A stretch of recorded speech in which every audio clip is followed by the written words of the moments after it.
Welcome to my class. In this particular video lecture, we will talk about forecast function and this is example 3. इससे पहले हम दो examples को पहले भी डिस्कस कर चुके हैं दो डिफरेंट वीडियोस के अंदर. मैं इस थर्ड एग्जाम्पल को टेकअप कर रहा हूं. इस थर्ड एग्जाम्पल के अंदर हमें कुछ डेटा ऑलरेडी दिया गया है. पहले मैं आपको ये डेटा थोड़ा सा एक्सप्लेन कर दूं. हमारे पास 2011 से सेल्स फिगर दी गई हैं 2020 तक. ये हमारे ईयर्स जो हैं ये नॉन एक्स जो कि इंडिपेंडेंट वेरिएबल है, नॉन वाइज ये मेरे डिपेंडेंट वेरिएबल्स हैं. हमें सेल्स की ये फिगर्स यहां पर दी गई हैं. हमें एक्स को कैलकुलेट करना है. एक्स मींस जिस पर्टिकुलर वेरिएबल को हमने कैलकुलेट करना है, और ये मेरे पास in terms of number of years दिए गए हैं. 2021 से लेकर 2030 तक की सेल्स वैल्यू को प्रिडिक्ट करो. इस सेल्स वैल्यू को प्रिडिक्ट करने के लिए हम फोरकास्ट फंक्शन को यूज करेंगे. फोरकास्ट फंक्शन के अंदर 3 आर्गुमेंट्स दिए गए हैं, x, non wise, non x. सबसे पहले मैं ये आपको नॉन एक्स और नॉन वाइज क्लियर कर देता हूं. Non x is the independent range of numeric data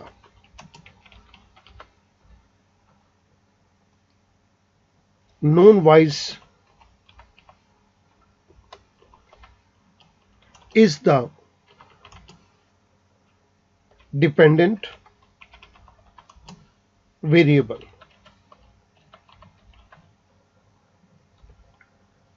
और ये जो x है इसको मैं डिफाइन करूंगा ऐसे, year for which value is to be predicted.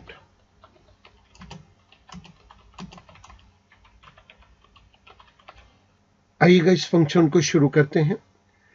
यहां पर मैं फोरकास्ट फंक्शन को इंप्लीमेंट करूंगा.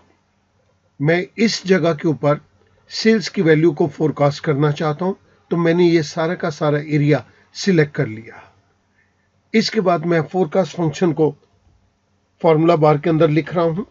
फोरकास्ट फंक्शन के अंदर 3 पैरामीटर्स हैं. This is the value of x. मैं F4 प्रेस करके इसे एब्सोल्यूट रेफरेंसिंग में कन्वर्ट कर देता हूं. इसके बाद सेकंड आर्गुमेंट है नॉन वाइज. ये मेरी नंबर ऑफ सेल्स हैं. F4 प्रेस करके मैंने इसको भी एब्सोल्यूट रेफरेंसिंग में कन्वर्ट कर दिया. And the last argument is known x. These are the number of years. मैं F4 प्रेस करके इसे भी एब्सोल्यूट रेफरेंसिंग में कन्वर्ट कर देता हूं and I close parenthesis. Student यहां पर एक बात का ध्यान रखेंगे, हमें ये सभी ईयर्स की सेल्स एस्टिमेट एक ही बारी करनी है, और इसके लिए मैंने ये पूरी की पूरी रेंज को सिलेक्ट कर दिया था. अब मैं सिंपली एंटर प्रेस नहीं करूंगा. I will press control shift and enter. तीनों कीज को मैं एक साथ प्रेस करूंगा. आप देख रहे हैं कि जैसे ही मैंने इसको प्रेस किया, सभी सेल्स के अंदर ये वैल्यूज प्रिडिक्ट होके हमारे पास आ गई. 2021 के अंदर जो हम सेल्स को प्रिडिक्ट कर रहे हैं, that is 63 lakh plus amount की सेल्स हम एक्सपेक्ट कर रहे हैं. 2030 के अंदर ये सेल हमारी 1 करोड़ को क्रॉस कर जाएगी. इस तरह से हम इन सेल्स वैल्यू को प्रिडिक्ट कर सकते हैं. जिस फंक्शन को हमने यहाँ पर यूज किया है, मैं आपकी रेफरेंस के लिए उसको कॉपी कर रहा हूं और मैं इस जगह के ऊपर उसको पेस्ट कर दूंगा. स्टूडेंट, अब मैं यहां पर आपके साथ कुछ चीजों को टेकअप करके चल रहा हूं. आप इन्हें देखिएगा. मैंने इस फोरकास्ट फंक्शन के लिए कुछ स्टेप्स को यूज किया. मैं उन स्टेप्स को आपकी रेफरेंस के लिए दे देता हूं और एक बारी दोबारा से इंटरप्रेट कर दूंगा. Select E3 to E12. इस जगह के ऊपर इस पूरी रेंज को सिलेक्ट कर लीजिए. उसके बाद फोरकास्ट फंक्शन को फिल कीजिए और आप रेंज को लॉक करने के लिए F4 को प्रेस करते हुए चलिए. और लास्ट में हमने तीनों कीज को इकट्ठा प्रेस करना है, कंट्रोल शिफ्ट एंड एंटर. अगर आप ये ऐसा नहीं करेंगे तो ये फंक्शन वर्क नहीं करेगा.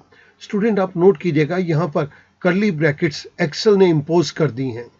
इन ब्रैकेट्स के लग जाने का मतलब ही यही है कि ये एक एरे फंक्शन बन गया, और जब ये एरे फंक्शन है तो इसके अंदर हम तीनों कीज को इकट्ठा प्रेस करेंगे तो ही हमें ये आंसर देगा। सो ये प्रॉब्लम थोड़ी सी डिफरेंट थी फर्स्ट और सेकंड वीडियो से। यहाँ पर हमने एरे फंक्शन को यूज करके सेल्स वैल्यू को प्रिडिक्ट किया है, और for that we made use of forecast function. मैं उम्मीद करता हूँ कि ये छोटा सा फंक्शन आपको क्लियर हो गया होगा। Thank you very much.